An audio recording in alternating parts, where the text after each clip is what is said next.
you considered the messages your outfits send? What do you think your clothes say about you? See, style is about the clothes, but it's not really about the clothes. Every day you make choices about what you're going to wear, but what are you communicating? Welcome to Above and Beyond Style. I'm your host, Maria DiLorenzo, and in 2019, I founded MFD Style, where I provide a unique, intuitive approach to personal styling for those ready to embrace a more meaningful look. With this podcast, I'll uncover key elements of where spirituality, psychology, and style intersect, revealing how you can make intentional wardrobe choices that reflect who you really are. So let me ask you, are you ready to transform into your authentic self? Then it's time. Come with me on this journey, and together we'll take your style above and beyond style.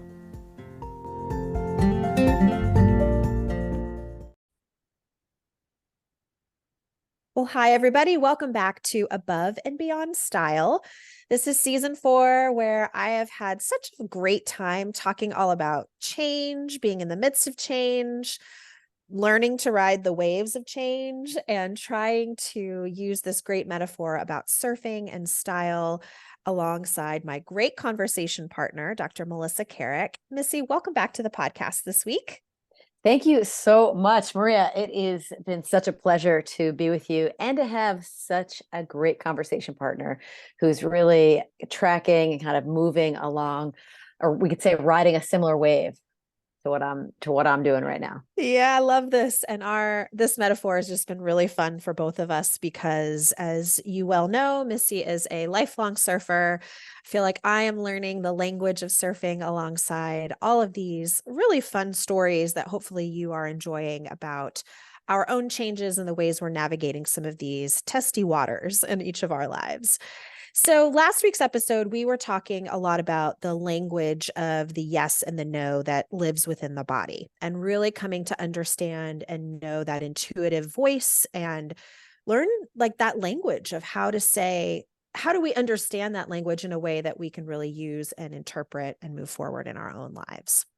And I was sharing a little bit about my latest adventures in travel, which have been quite interesting and kind of all over the place. And I am on the brink of another pretty large trip. I'm going to be headed to Europe for about 5 weeks, which feels pretty significant, slightly scary, slightly thrilling.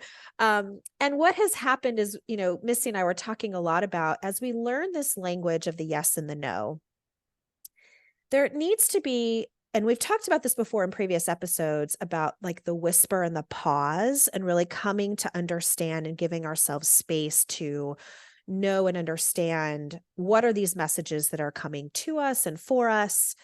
And it was such a fun way to kind of come at this concept about learning the language of the yes and the no through how do we kind of clear ourselves and how do we make ourselves the most receptive that we can possibly be to really receive, to RSVP to the invitation, to really get ourselves in a place where we can understand those yeses and the nos in the clearest way that we might be able to.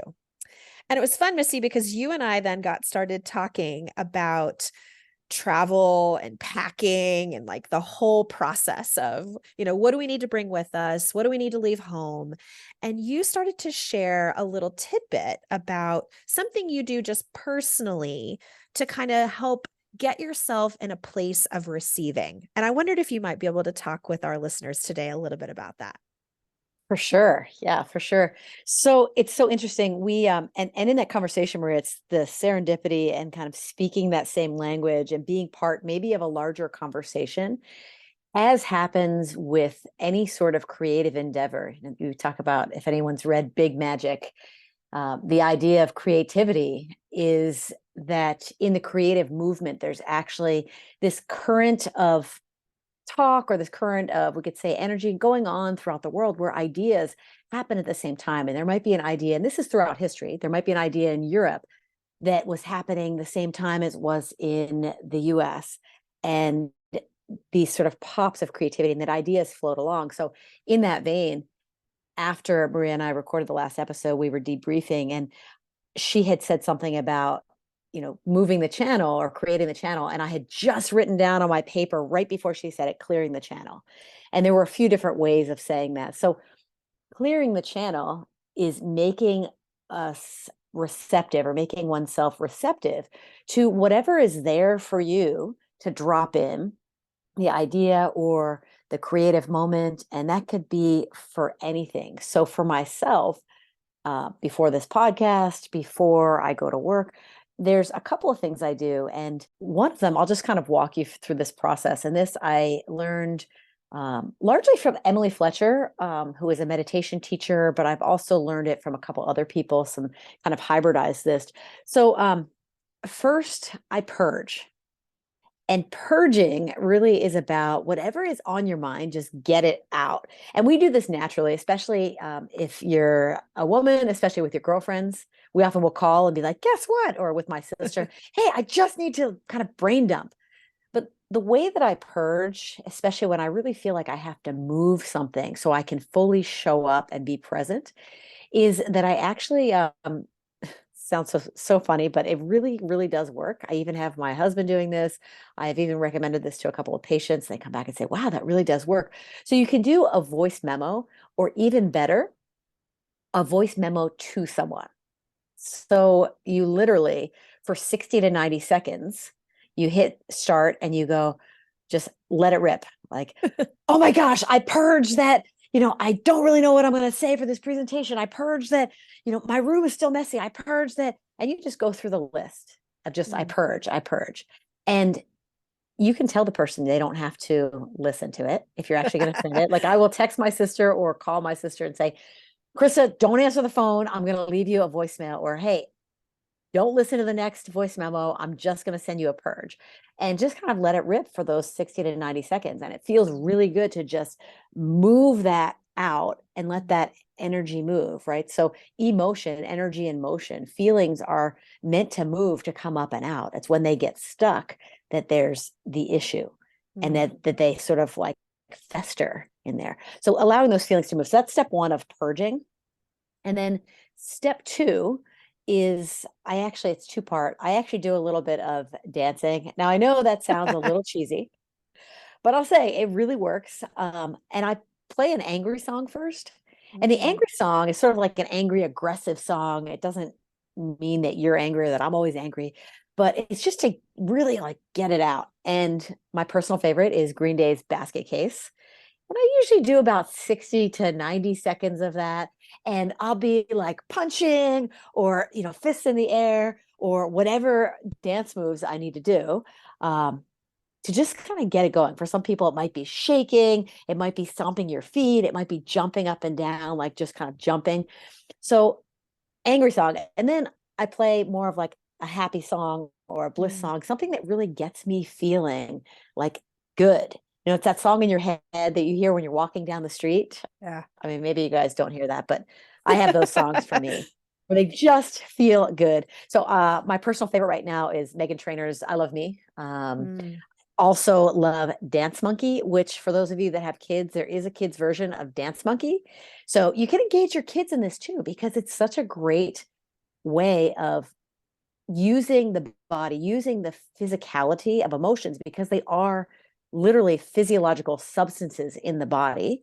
They're information that our body carries, using physical movement to help those feelings move, so you can make way for the feelings that you want. So I would almost ask, number one, if we were to say, hey, what's the take home for this? Do you know how to operate your voice memo? And or is there someone in your life? Because you don't have to send it to someone. You could just do it on your phone. But number two is like, or number one is also like, if you have someone, can you alert them that you might actually do a purge? And Yes. they don't have to listen. And then number two would be like, what is your, angry or aggressive song? What does it for you? You can certainly write in. We can give you a list of songs if you need it.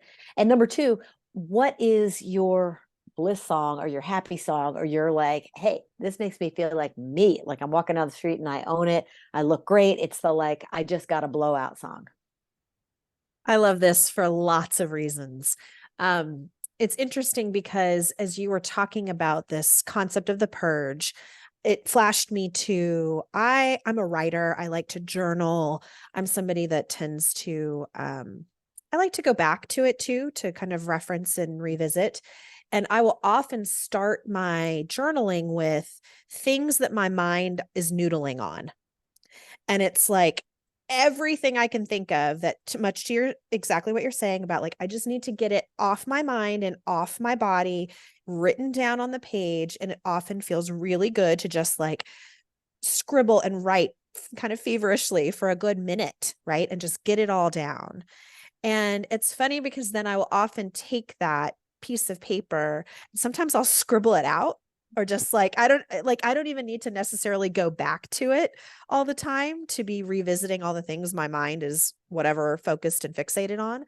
But it helps me. So it's like speaking to that angry song a little bit, like, let me just get it out of here. Let me just scribble it out and move past it. But I love that third portion of bringing in a song movement, whatever it is might be for you, that you can invite in something kind of in the heart space that's going to kind of reconnect you to you, to kind of make you that more receptive vehicle for whatever needs to come your way. How long have you been doing this, Missy? I'm just curious.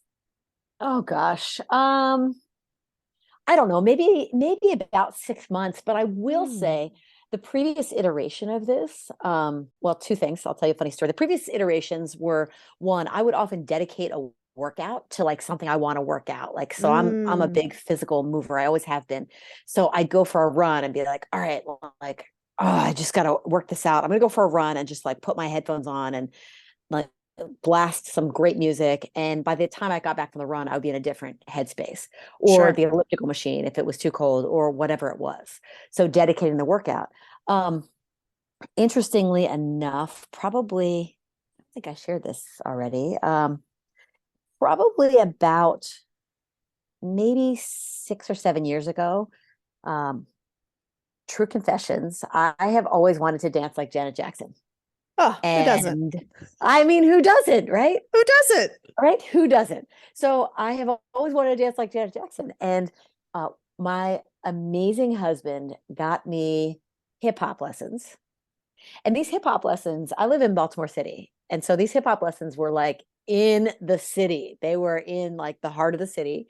And actually, it was at a grade school linoleum floor, like classroom with a boom box. And it was amazing. I was literally, I mean, there was a very diverse group, and I was literally the only white woman there. Mm. And the joy of moving, and I was like sweating, and no one else there was sweating. It was just me. It's like sweating Oh, because I was like working hard at this, but getting some moves. And then they even taught breakdancing, yes. which was so amazing to like breakdance. And I realized I would be so high after my Thursday night dance class in this like place with this boombox. And I started to just like want that feeling and realize like, oh, when I was feeling a little bit funky, I would put on some of the songs from the Mm. hip hop class and I would just groove it in my kitchen and Yeah. like just dance in front of my refrigerator. So I think that it's been germinating for a while. Yeah, that's such a great way to think about it because first of all, I can just envision you in these classes, like working hard, getting it down. Like, if you've met Missy and you know her, you know she loves that kind of jam. So I could just imagine it happening. Um, and I love the idea, and I think this was kind of the point of the last episode, was about really listening to your body and really paying attention to this language of the body that we so often override. And when your body needs to move, it needs to move. And the things that can come out of that experience, you can't think your way through. You cannot get to a place of physically feeling that level of relief or release or better or whatever without giving it a channel to move it out of your body. And so I love this whole concept because so much of me physically moving my home and then physically moving to all these different locations for travel and to see people, like there's a ton of physicality in the nature of that. And it's really giving me some great food for thought about how am I making sure, and I'd invite all of you listening, like, how are we making sure we're clearing those channels to be the most receptive vessels in our physical body to take in the experiences that we're supposed to be taking in at that moment, and to really be present and really the best version of ourself to be able to manage and support that. Well, and it's so interesting that you say that, Maria, because it's okay, asking that question of like, who do we want to be? Mhm. And this is clearing the channel of stuff that we don't necessarily need. But when we think about the amount of input that comes at us all the Right, time, and we think about the things that we carry with us, not even if we're traveling, right. but just this idea of like, oh, okay, oh man, I'm worried about my son at school. Oh, okay, oh yeah, I got to pick up that thing for dinner. And oh, I shouldn't have said that thing to that person. I wish I had said that better. That's like all this input.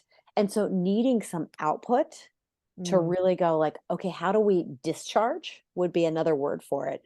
But how do we clear the channel so that we can actually be present in the world and in the way that we want? Yeah, and there is no more perfect analogy for this than style, in my opinion, because so much of my work, and I think Missy, you can speak to this, to the power of the edit or the purge, some might say, is about giving you the space, the physical space, not just in your closet, but the emotional space of letting go of some of these clothes that no longer serve us. I cannot tell you the number of times I've worked with clients who are keeping clothes that don't fit, clothes that they haven't probably put on their body in over 20 years, clothes that actually make them feel worse about themselves because perhaps they're a size that they wore at one point but are no longer wearing that size, or they're clothes that someone gave them so they feel somewhat obligated to keep them. So it's just sort of this like albatross around their neck to keep this thing that so and so gave me that I never wear, I never really liked in the first place, right? Like I have heard everything in the book about why people hang on to stuff. And I hope that through working with me, it's given them permission to look at their wardrobes with a bit more objectivity and see that hanging on to this stuff, it's like what you're saying about the input. They're just taking it in, taking it in, taking it in. And there's never any release from all those stories, all those narratives about what the clothes represent or what they're about. And so in this editing process, I really try to empower my clients to see how fantastic you can feel when you let that stuff go and you say, I don't need this anymore. Maybe it can serve somebody else better. But for me and my life and the ways that I want to show up and the best version of me, I don't need this stuff anymore to be able to do that. So, that first part of basically every service I do with clients is kind of the fundamental clearing the channel and giving people that space to just like, let's get rid of this stuff and let's see what's left here. Where have we made space then? And we're going to get to this kind of part two about then what are we like inviting back in now that we've created this space and we're being really intentional then about whatever the next input is. How do we want to be very clear about those choices and to be again the most like receptive person that we can be for the things that are going to serve us for the best part of our life. And I would just be curious for you about in our own edit, we were kind of going through and purging, and I remember I invite most of my clients to do this when they're trying on different pieces to make this kind of conclusion about, do I need to keep it or let it go? I often make them stand in front of a mirror and see themselves in these clothes.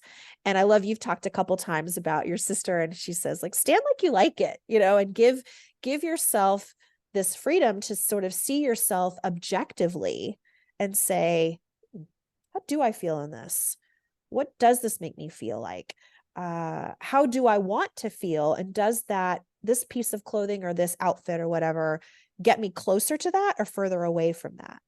So I'd be curious just from your experience in this space, Missy, like talk to me a little bit about that experience for you and how when you went through that. It was pretty interesting and pretty eye-opening, and the start of building that muscle in a number of areas, because my sister has always said, stand like you like it, or I'll, snap a pic and send it to her and she'll text back, sound like you like it, meaning like, you might want to think twice about this particular thing. So it was pretty eye-opening to look at, wow, I have a lot of things that I'm like wearing for functional purposes because I need work clothes or because like, well, this just works. It's like, okay, it works, but does it really work? Was sort of the question I was asking. Like it serves a purpose, but it's just sort of meh. And I don't really want meh in my life because I don't want to Yes. live a meh life.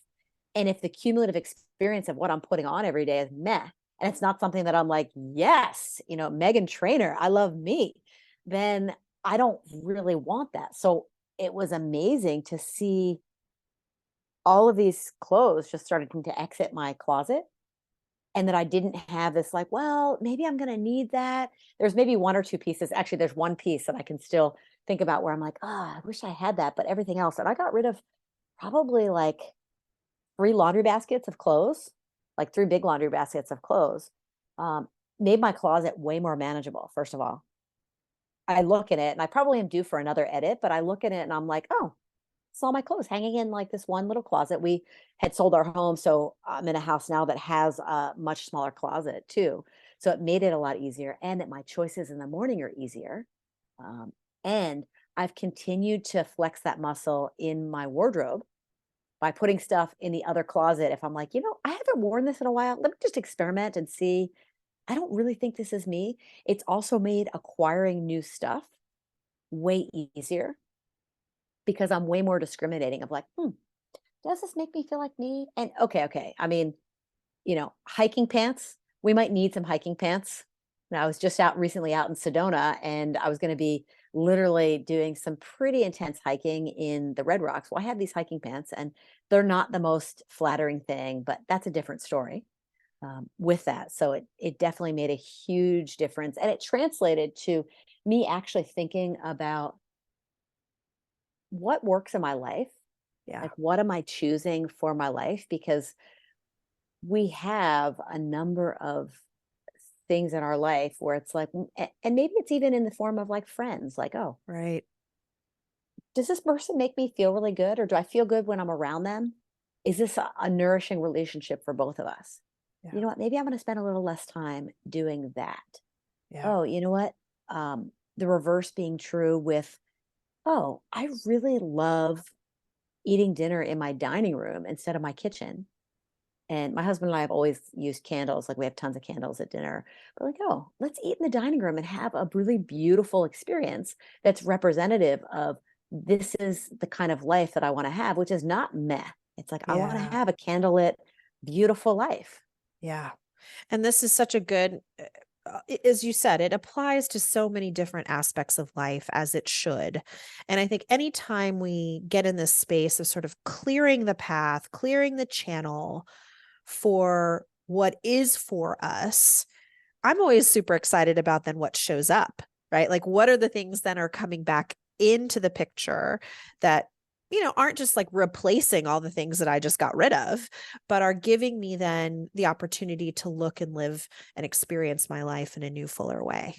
And I do think clothing is one of those things. I will say it till the cows come home about clothing can be one of those tools that can help us get closer to that and perhaps then enables us to translate that into these other aspects of your life, to the friendships you want to have, the type of dinner or meal experience you want to have, to the type of home and lifestyle, much like I'm in the midst of, that I want to have. And it's funny because I literally in the last couple days, I have 95% of what I own in a storage unit. And it's fascinating to have this. I find myself reflecting on this all the time about it's so odd that everything I own is like in a room with a door. And when I go back to exchange things and kind of move things back and forth, change of season. So the wardrobe is shifting and I might need a few things. As I mentioned, I'm going to be traveling. So there were some things in storage that I wanted to pull out and use for this trip. And then it's always a really fun mind game of Tetris to be like, where did I put it? In what box? Where was it labeled? Right? Like all these things. So anyway, I have been in the midst of this kind of transition and change looking again at my wardrobe, being like, gosh, I need to do another edit. I really need to clear out some of this stuff because there is quite a bit of things as you live apart from your things for a while that you start to realize, like, I might not need 5 different sweatshirts that basically all serve the same purpose, right? So there's clarity that comes through multiple edits. I'm not even saying you need to only do this once in your life, but the multiple edit, and myself included, do this. And I think what's really great then about this, and this is kind of the part 2 of this conversation about then, once you've kind of cleared the path and cleared the channel physically in your body, maybe in your clothing, among your friendships, whatever the sort of path it is you're taking, then what do you want to invite in? What do you want to bring with you? What do you want to take along for the ride? And for me, this has been such an interesting question because I am literally doing that about what am I going to bring with me for 5 weeks in a foreign country, multiple countries? What do I need? What is going to serve me? And not only that, but like, what's going to help me look and feel and be my best self? Because I want to go there and I want to have a really magical experience. I'm not saying it'll be perfect or without problems or challenges, but I want to set myself up for an experience that I will remember, hopefully, for the rest of my life. And this is why clothing is such a really cool tool, because I believe that it has the capacity to do this, that we can put on these clothes and we can go out and we can live our life in them and have these amazing experiences and meet these people and do these things. And the wardrobe is like along for the ride. So why wouldn't you be intentional about the things that you put on your body to carry you through all of that? And Missy, you shared a little fun story with me about a patient of yours who was listening into the podcast. Do you want to share that with our listeners? Yes. I met with a patient of mine who's just really wonderful, wonderful human. And he has been listening along, which is so interesting and awesome. And he's like, wow, this idea of change, so true. And he was like, I had no idea that clothes could really change the way that you feel. It's like, I just go for comfort. But then so he rides motorcycles and he's kind of a casual guy. And he said, I feel like I'm not myself if I'm not wearing my boots, like my cowboy boots. And it was so interesting that they're a very functional piece of clothing for him, but they're also part of him. Like, I don't think I've ever seen him not in boots. It would be like a weird thing. So he puts on his boots for that.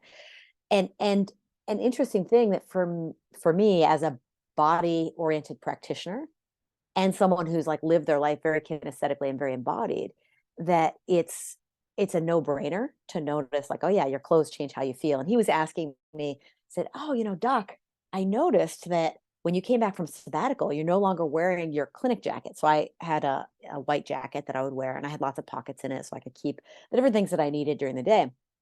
And he was inquiring and just sharing for myself. I'm experimenting and exploring with, well, what's it feel like to not be wearing that jacket? Who am I in this new unit of time without that jacket? And going, okay, like, I'm still Dr. Carrick in the office. And what do I need to be wearing too to make me feel like my best self and to carry some of the gifts of sabbatical back into the treatment room with me? Love this. It's so good to hear.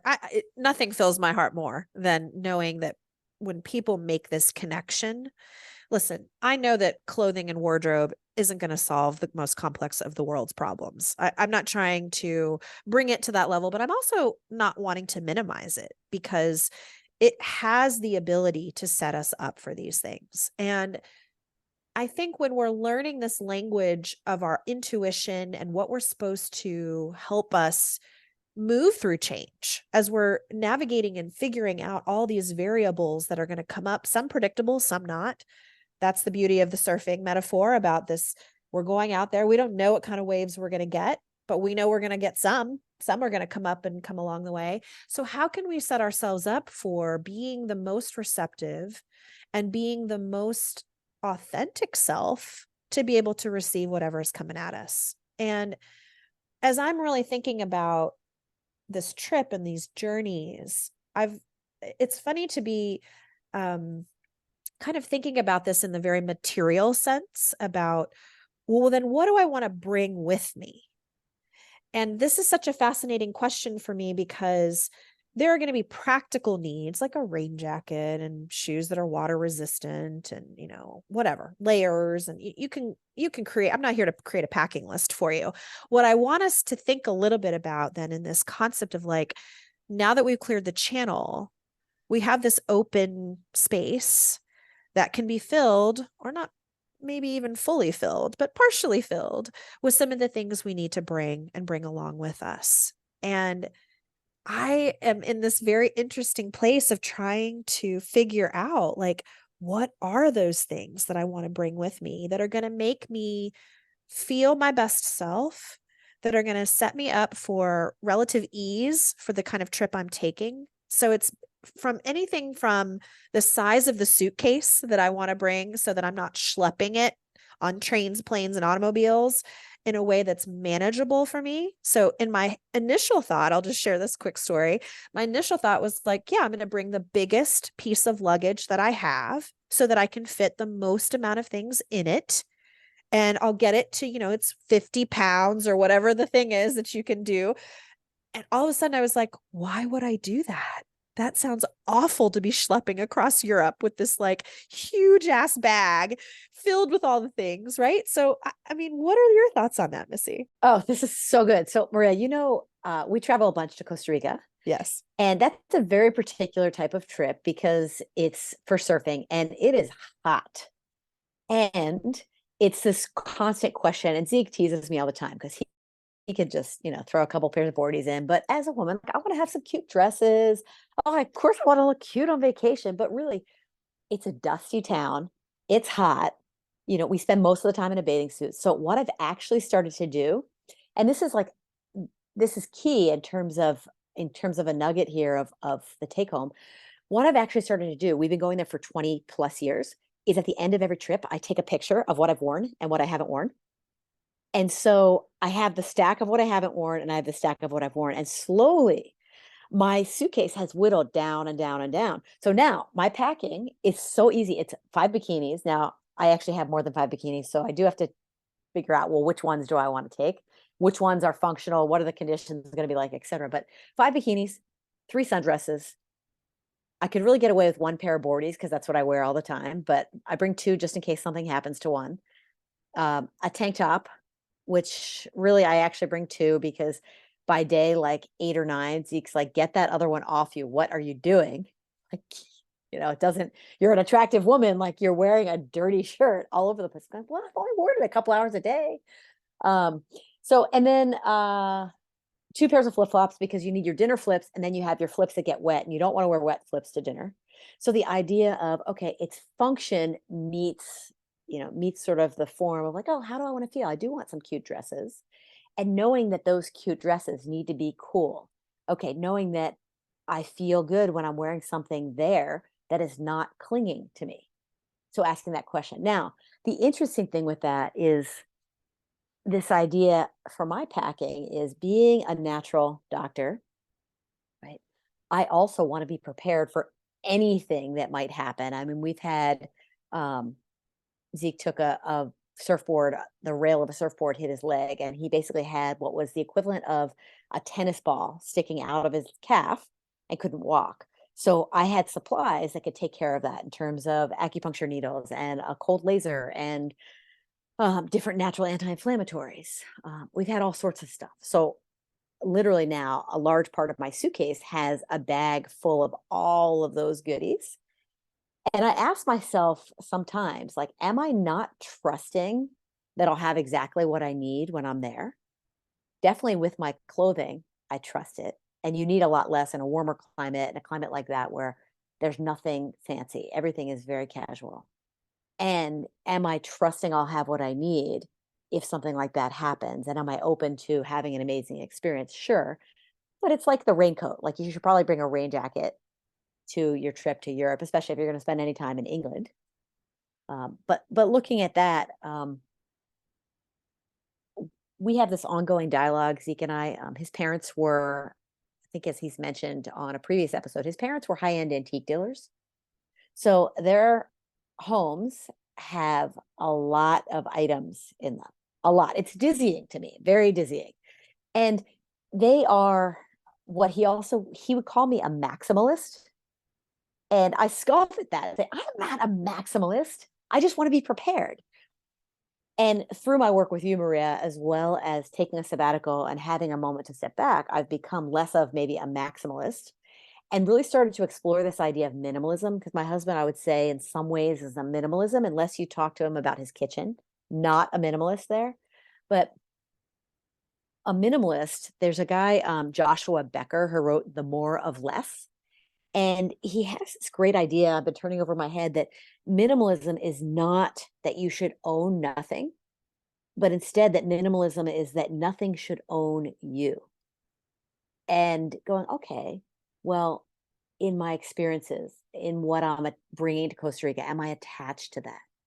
In my wardrobe, am I attached to that? Am I a slave to it in my life? So that's my my sort of abstract thinking in terms of packing. Yeah, I did an episode last season about the maximalist, the minimalist. Yes. And this was probably one of my more I don't know, like I had a lot of people write in about it because it was fascinating just to hear because I also then argued about the moderate, right? So it's like there's these two ends of the extremes, right? And then there's the person in the middle. And not that that's always the answer, but that there is somewhere in the in between. Do you need to prepare for the worst, but not bring enough to really help you kind of navigate what you need? So it's a fascinating, and I have lots of conversations with clients about these behaviors, specifically around shopping and how people want to acquire or not acquire, a certain amount of clothing. We talked about with Zeke, like he would get rid of everything. He would have his like core 5, whatever, and he would be happy as a lark. There are lots of different personality types. And I'm not going to go into this in this episode, but the reality is that we all have different needs and we all have different things that we feel comfortable doing and living and operating in our lives with. And so part of what I think is important for us as we're learning our own language of yes and no and figuring out how to kind of clear our channels, get ourselves in the most receptive place to take in what we need, is to be really honest with ourselves about wherever we are on that spectrum. And I speak about that in that episode, that it's not that, I hear lots of people like aspire to minimalism, but then they, practically speaking, that's just not going to work for their life. And so allowing yourself the permission to just be who you are and to say, this is what I need. This is what it's going to take. I'm going to take this along, or I'm going to leave this behind.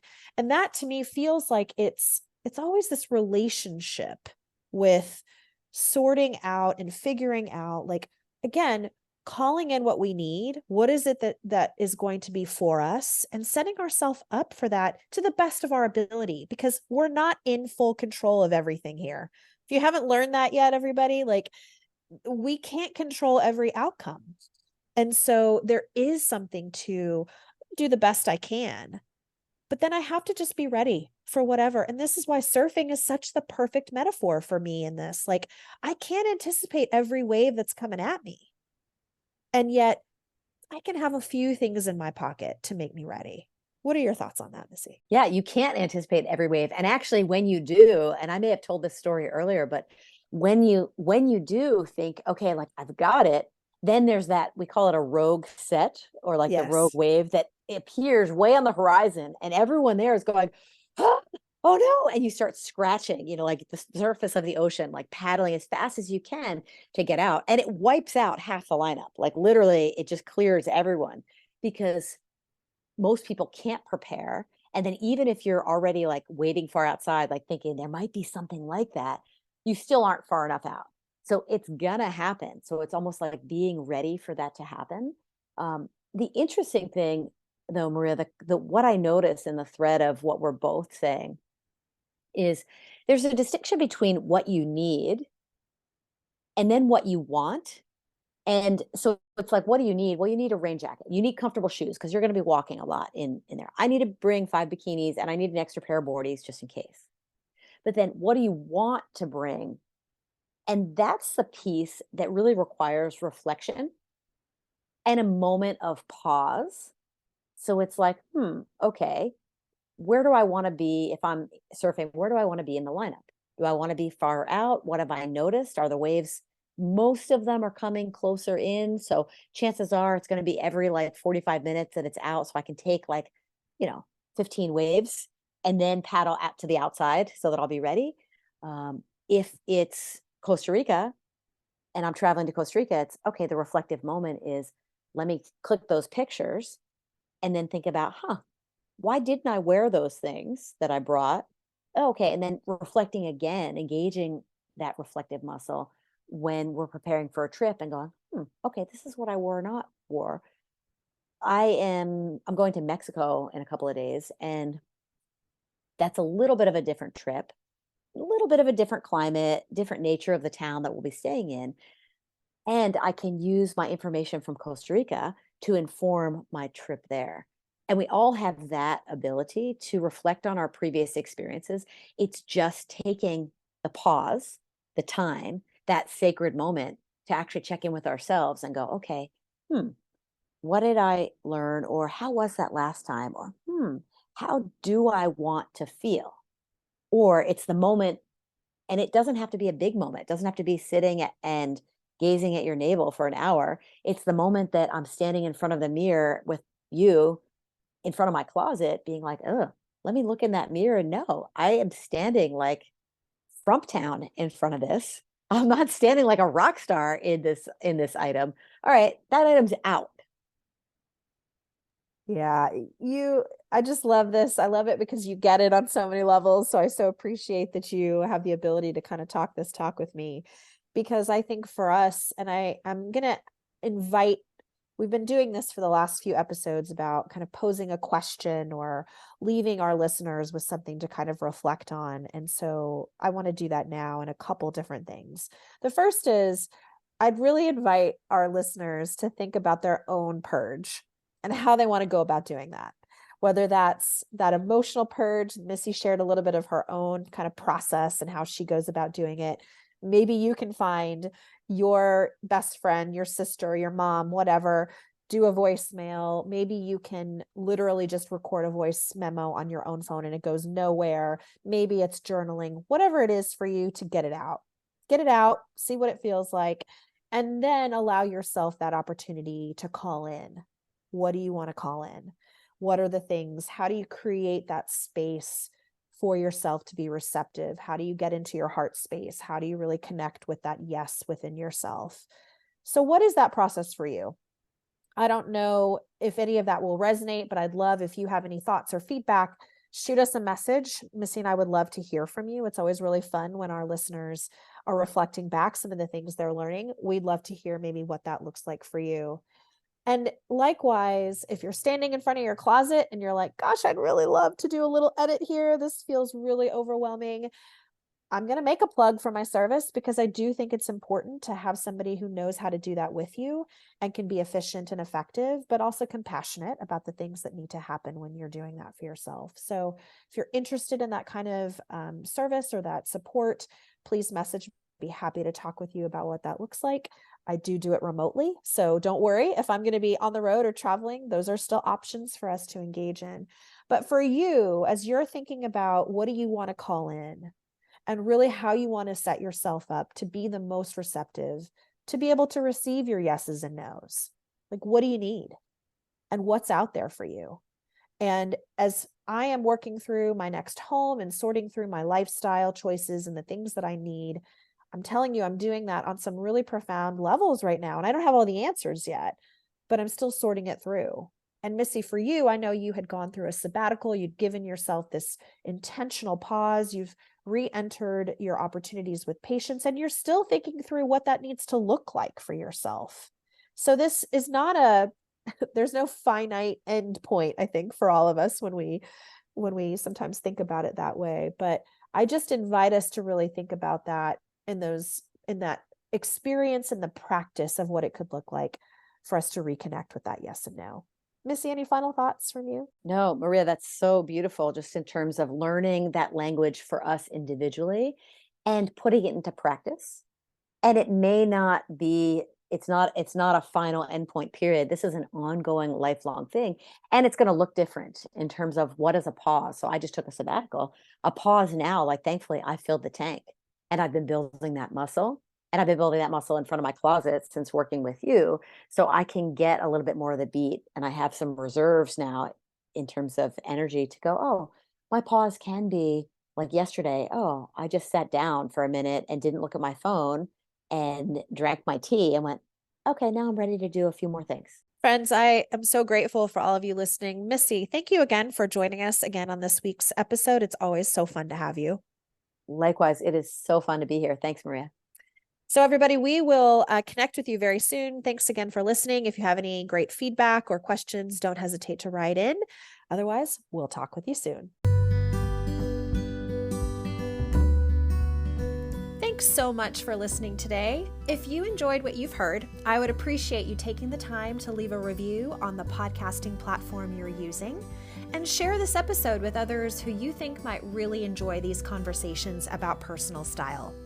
For more information all about MFD Style services, you can find me on the web at mfdstyle.com, on Instagram at mfd_style, where I post almost 5 days a week, or send me an email at maria@mfdstyle.com.